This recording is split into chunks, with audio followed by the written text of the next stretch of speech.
Hi friends, இன்றைக்கி நம்ம மரவள்ளி கிழங்கை வச்சு எப்படி கேக் பண்ணலான்றதை பார்க்கலாம்.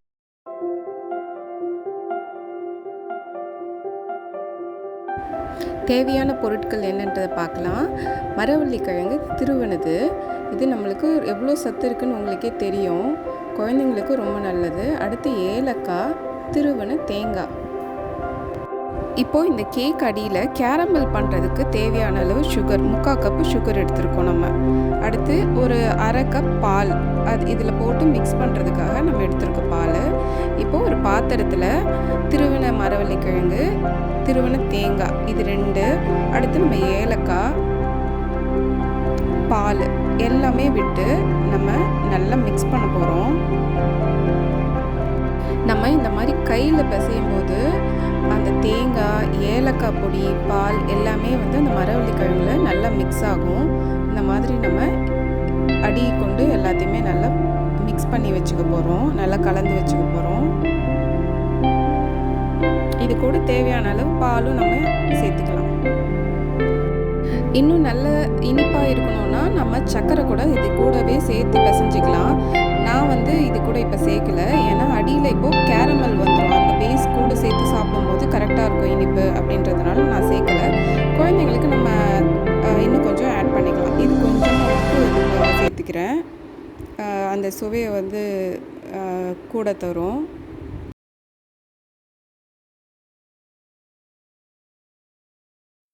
இப்போது நம்ம கேரமல் சிரப்பு எப்படி பண்ணுறதுன்னு பார்க்கலாம். ஒரு வானிலையில் அந்த 3/4 கப் சுகரை போட்டுட்டோம். கொஞ்சமாக தண்ணி, அதாவது ஒரு 1/4 கப்புக்கும் கம்மியாக தான் விடுறேன். விட்டுட்டு நம்ம கை விடாமல் இதை கிண்டிகிட்டே இருக்க போகிறோம். இதை நம்ம இந்த மாதிரி கிண்டிகிட்டே இருக்கும்போது அடியில் ஃப்ளேமும் கொஞ்சம் அதிகமாகவே வச்சுக்கலாம், ஹை ஃப்ளேம்லேயே இருக்கலாம். இதை அப்படியே நம்ம இதை கிண்டிகிட்டே இருக்கணும். ஒரு நிமிஷத்துக்குள்ளவே அது அந்த ப்ரௌனிஷ் கலர் வரும். அந்த கலர் வந்த உடனே கொஞ்ச நேரம் கிண்டிட்டு நிறுத்திடணும், இல்லைன்னா தெரியாமல் விட்டுட்டாலும் ரொம்ப கருப்பாகவும் போயிடும். அதனால் அந்த ப்ரௌனிஷ் கலர் நல்லா மாறி வரப்போ நம்ம இந்த மாதிரி பாருங்கள் ஓரத்தில் இருக்குது. ஸோ இந்த மாதிரி மாறி வரப்போ கொஞ்சம் நேரத்துலையே நம்ம நிறுத்திடுறது நல்லது. அப்போ தான் அந்த கேரமல் டேஸ்ட்டும் இருக்கும், அந்த பாகு இனிப்பாகவும் இருக்கும். இப்போது அந்த கேரமல் சிரப்பை நம்ம ஒரு பாத்திரத்துக்கு மாற்றுறோம். இதை ஃபஸ்ட்டு இதை மாதிரி மாற்றிட்டு இந்த கேக் பாத்திரம் ஃபுல்லாக இந்த கேரமல் ஸ்ப்ரெட் பண்ணணும்.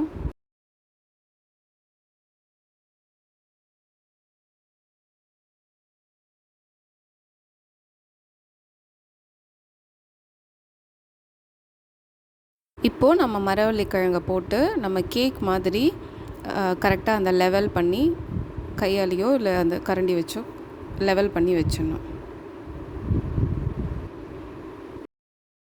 இப்போது இந்த கேக்கை நம்ம இட்லி பாத்திரத்தில் வச்சு வேக வைக்க போகிறோம், அடியில் தண்ணி விட்டு. இது ஒரு 5 நிமிஷம் வேகணும். வெந்ததுக்கப்புறமா இப்படி தான் இருக்கும். இது அடியில் ப்ரௌன் கலரும் மேலே ஒயிட் கலரும் இருக்கும். இப்போது இதை நம்ம இந்த மாதிரி தட்டில் விட்டு கேக்கை தட்டி எடுத்துகிட்டு போகிறோம்.